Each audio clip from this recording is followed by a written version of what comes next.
Good morning! Ay, good afternoon na pala dito.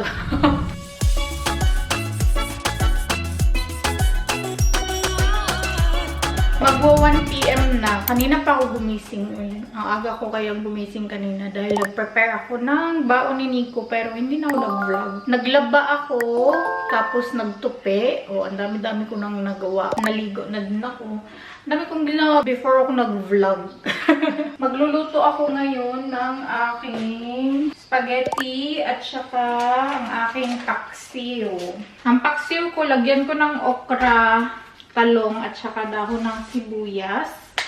Excited na ako eh. Meron ako dito sibuyas, luya, bawang. Gusto maglagay ng sili pero wala pala akong sili. Ano ba yan? Hiwain ko lang tong mga ingredients. Saka ko hiwain ang isda.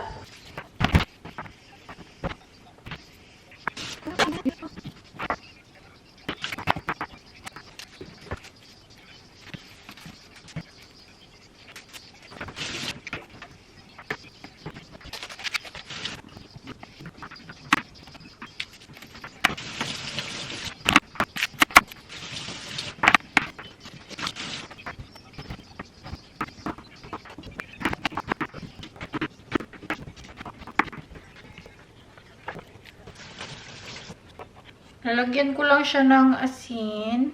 Tansya-tansya lang tong sa akin, uy. Kung maalat, edi lagyan ng tubig ulit.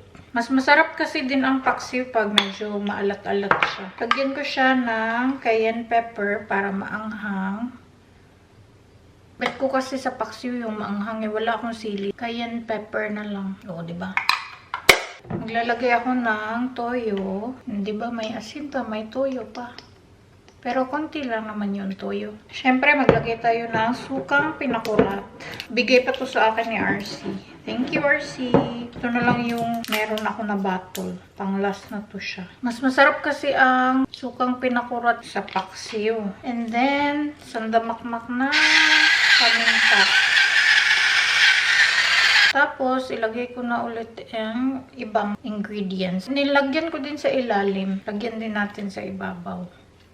And then, ang ating sibuyas. Natatakam na ako eh. Nangangamoy yung sukang pinakurat. Lagyan ko siya ng konting tubig para meron siyang sabaw. Konti lang. And then, isalang na natin siya. Gusto ko na slow cook lang siya. At ngayon naman, maghihiwa ako ng ingredients para sa spaghetti. Natatakam na ako. Gusto kong kumain ng spaghetti. Pero wala akong sausage. Wala akong hotdog. Gagamit ako ng bawang at saka sibuyas. Sayang, hindi ako nakabili ng hotdog. Meron namang hotdog sa Asian store. Kailangan naman yun lang yung aking ipagdadrive. To save gas, magpuyo tas balay. Magluto ta without hotdog. Last week, nagluto ako ng fried chicken. Alam niyo ba, gusto ko sa spaghetti yung medyo manamis-namis. Sila RC, ayaw nila nun. Gusto kong may condensed milk pero ayaw ko naman buksan yung aking condensed milk tapos konti lang yung gagamitin. Sugar na lang yung aking gagamitin. Maglagay na ako ng oil. Konti lang. Nakita ko palang video, meron siyang nilagay na butter. So, maglalagay na yung butter. Baka kasi masarap din siya pag may butter, di ba? Gaya-gaya. Gusto maglagay talaga ng condensed milk. Iba kasi yung pagka-creamy niya pag merong condensed milk kesa sa sugar lang. Pero sayang kasi. At yung ibang sauce, i-freezer ko siya para pag gusto ko kumain ulit ng spaghetti, kailangan ko na lang magluto ng pasta, di ba? Siguro masarap din pag may butter. Kasi naglagay siya ng butter eh. Sayang nga lang, di nakain si Nico ng matamis na spaghetti. Pero ngayon hindi ko siya tatamisan masyado para kumain pa din si Nico. Nilagay ko na ang sibuyas. Sayang, uy, wala akong hotdog. Masarap pa naman pag merong hotdog. Nakalimutan ko talagang bumili ng hotdog. Ilagay ko na ang karne. Dati nagluto ako ng spaghetti, corn beef yung ginamit ko. Dahil ginaya ko yung isang vlogger ba, corn beef yung ginamit niya. Masarap din naman. So, maglagay na ako ng butter. This time, itatry ko na merong butter. Kasi, last time na nagluto ako ng spaghetti, hindi ko nilagyan ng butter. So, we'll see na lang kung anong lasa nito. Wala akong tomato paste. Lagyan ko siya ng asin konti. Then, paminta. Madaming paminta, mas masarap. Piling ko, uubusin ko tong cheese. Ilagay na ang sauce. Tcharam! Ubusin ko na to. Uy, parang naaamoy ko na siya. Lagyan ko siya ng konting sugar. Kumukulo na rin pala itong tubig. Maglagay na ako ng spaghetti.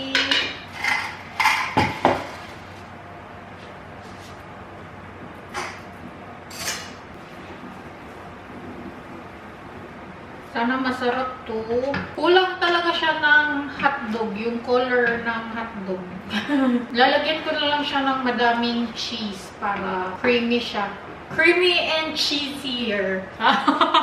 At ako'y natatakam tuloy. Tikman ko lang kung okay na ba yung tamis niya.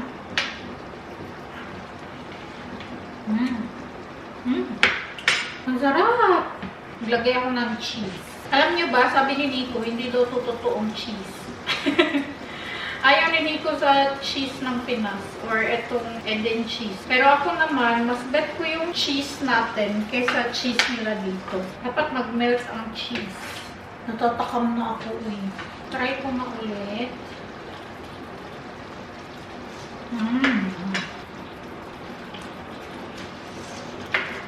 Sarap. Uy, nakakatakam na siya. Lagyan ko pa siya ng cheese. Lalagyan ko pa naman siya mamaya ang toppings. Pero mas masarap kasi kung na-melt na yung cheese. Later, pag kumakain, meron din cheese. We'll see kung kakain ba nito si Nico mamaya. Nakapagluto na ako ng spaghetti na Filipino style pa rin. Pinakain ko kay Nico, ayaw niya dahil weird daw na ang pasta ay matamis. Ayaw din niya sa macaroni salad na merong condensed milk. Weird sa kanyang panlasa na ang pasta ay matamis. Hanguin ko lang tong pasta. Ayan, meron akong 1 serve. Since hindi ko siya ihahalo dito sa sauce, dahil nga i-freezer ko itong iba. Uy, natatakam na ako eh. I-kumpleto na natin ito. Meron ako ditong fried chicken. Lubos-lubusin na natin ito. Meron ako dito used oil sa fried chicken. Ito na lang din gamitin ko. Dapat pala, niluto ko ito kanina. Ayan o, ang ganda. Okay na to kahit walang hotdog. Tingnan nyo naman yung chicken. Sobrang laki niya. Para siyang drumstick. Tingnan nyo. Para talaga siyang drumstick. Uy, sa laki niya ba? Chicken wings lang yan siya. Pero sobrang laki. 3 chicken yung iinitin. Kuha na ako ng spaghetti sauce. Ayan. Okay na din to. Nag-crispy ulit siya. Maya na kita linisin. Maglagay ako ng isang damakmak na cheese dito sa ibabaw. Mas maraming cheese, mas masarap. Mamaya na ako maglilinis dito. Kain muna ako.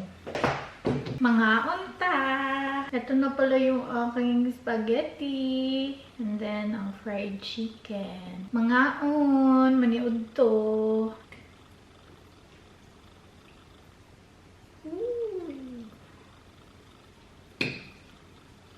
Parang napadami ako sa noodles. Kung hindi ko siya mauubos ngayon, pwede na mamamaya. Wala, grabe, kadaghan. Tumutulo yung laway ko, mga unta.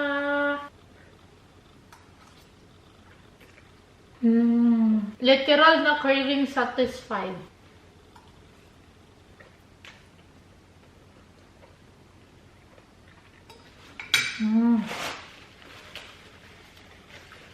Sarap. Crispy din yung aking chicken, oh. Kayo ba pag sa Jollibee, ano in-order nyo? Ako kasi chicken and spaghetti talaga yun. Tapos, peach mango pie. Ay, dapat pala nagluto ako ng gravy para pasok talaga siya.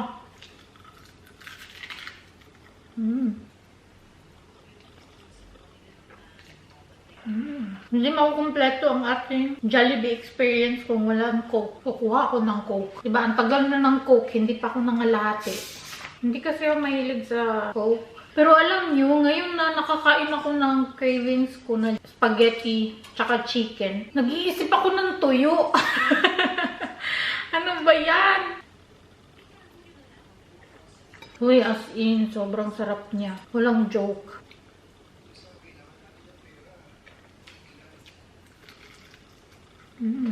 Sa chicken ko naman, ang layo ng timpla sa Jollibee. Namimiss ko talaga ang Jollibee Chicken Joy.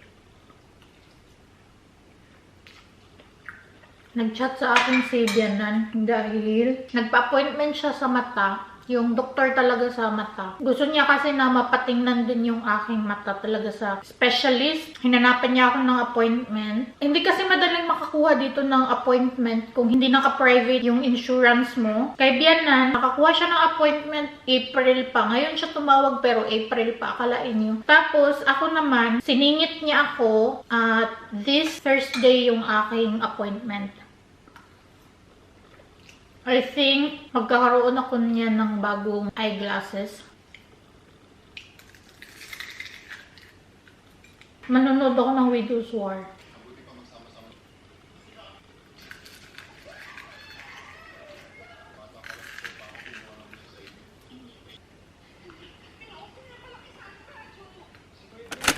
O, diba? After kumain, after magluto, ikaw na naman ulit magliligpit. Walang katapos ng trabaho. Babalik ko lang tong oil. Hindi ko pa ito itatapon kasi konti lang naman ang pinaglutuan na ito. At tingnan nyo, malinaw pa naman siya. Hindi ko pala naubos yung aking kinain dahil sobrang busog na ako. Uy. At ito namang sauce, i-freezer ko to. Ito lang yung gagamitin ko. Gagamitin ko kasi yung mga Tupperwares ko. Gamit ako ng ganito. Mga isang ganito lang. I think okay na siya. O, diba? Medyo madami naman na siya pag isang portion. Pinupulo yung laway ko. At yung aking paksiw pala, okay na siya. Pag kasi naka-defrost ng pagkain, bawal na siyang ibalik sa freezer. Kaya mini-make sure ko na lang na pang isang portion lang talaga. After ko neto, i-on ko si Sushi. Sushi pangalan nung aming robot. Pinangalanan ko siya. Mag-dryer ako nung aking nilabhan. Naglaba ko ngayon ng decolor. Gusto ko makapag-declutter ako sa basement. Madami kasi nakatambak na mga gamit. Mga gamit na hindi naman talaga kailangan. O, diba? Meron akong 4 na portion. Tada! Tikman ko lang po ang paksiw. Kasi hindi ko pa to siya natikman. Parang feeling ko masarap naman. Okay siya. Masarap siya. Papalamigin ko lang to. Saka ko siya i-portion at i-freezer.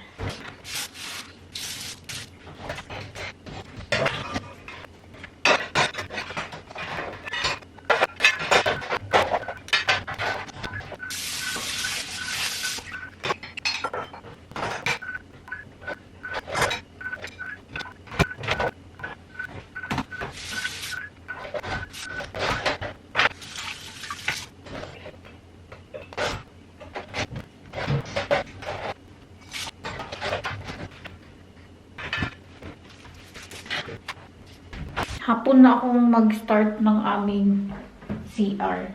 Kasi ito siya, gusto ko siyang pinturahan ng puti. Itong nasa itaas. Kasi hindi na yan siya papalitan. Ayaw kong ipatanggal. Ang gusto ko, kulayan na lang siya ng puti. Kailangan kasi na kulayan muna siya bago lagyan ng lights.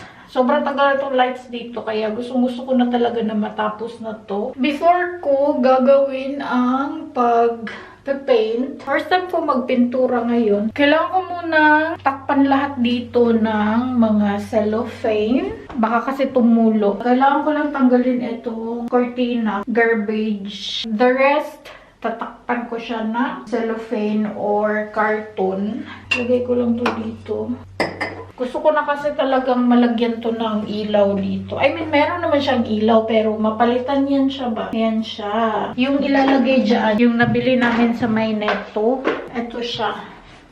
Meron siyang silver na nasa gilid. Yung isa naman, na ikabit na dito ng Sunday.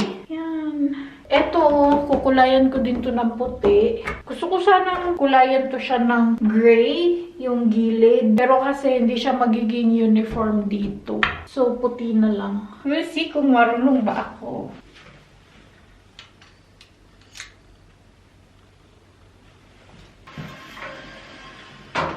Nagtawag na kami ng baka. Sergeant, ipas pa po tayo si Sergeant. Sorry namin ka na.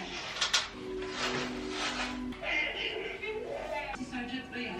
Ayan, nilagyan ko na ng tape yung edges or sides para hindi mapinturahan yung tiles. Naglalagay ako ng mga cellophane sa mga kailangang takpan para hindi siya mapinturahan or madikitan ng pintura.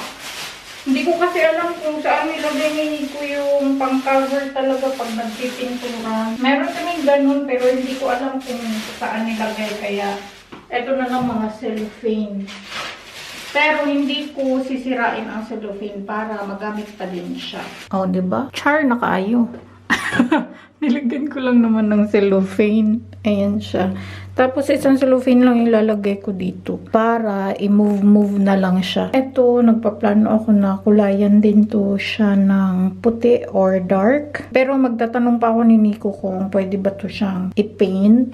Kasi heater to siya eh. Pero pag ipipaint ko to, gusto ko na gray yung kulay niya. Mag-start na akong magpintura dito na side palabas. Hindi kasi siya ma-videohan pag nagpipintura dahil hindi kita or hindi abot ng camera. Papakita ko na lang sa inyo ang after. Hindi na din pala ako gagamit ng wood primer dyan. Basta i-diretso ko na lang siya ng pintura. Lagyan ko muna to ng cellophane ang sahig. Ay hala, kailangan ko pa palang punasan yung aking pipinturahan. Eto siya.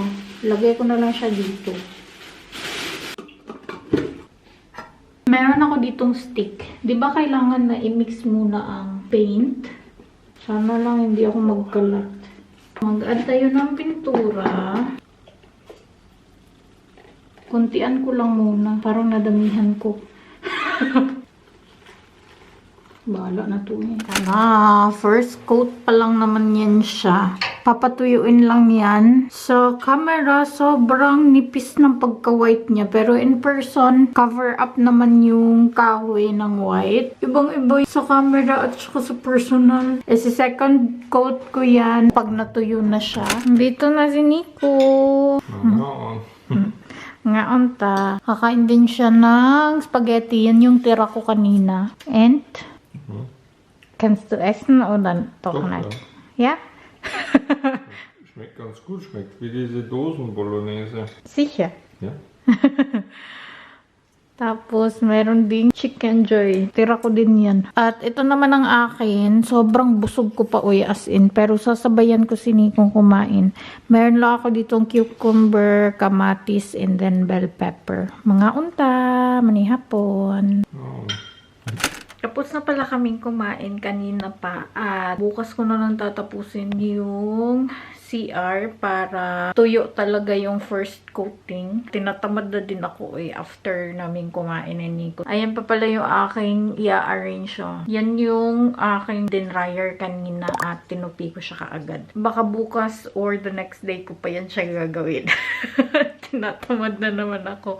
Anyway, end ko na tong vlog. Thank you so much guys for watching. I hope you enjoyed this video. Please like and share if you did. Leave a comment below. Follow me on my social media accounts. And please don't forget to subscribe to my channel and click the notification bell para ma-notify kayo every time na mag-upload ako ng bagong video. And I will see you guys on my next one. Vielen Dank. Tschüss. Gute Nacht. Ampi.